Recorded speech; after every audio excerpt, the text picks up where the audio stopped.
teman-teman, ini teman-teman penampakan kangkung saya sangat subur. Ini besok sudah bisa panen. Cara-cara merumput kangkung teman-teman, yuk ikutin di channel Kangkung Family. Seperti ini cara teman-teman, tak usah pakai tajak teman-teman. Kita rumputin pakai tangan aja. Kalau pakai tajak atau pakai cangkul kena nanti kangkungnya.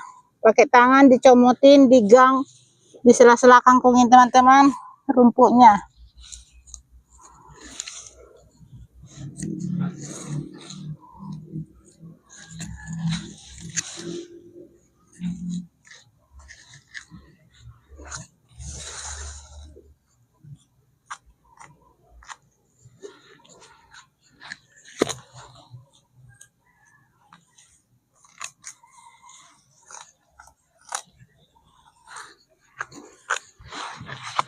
Ini teman-teman penampakan kangkungnya sangat subur.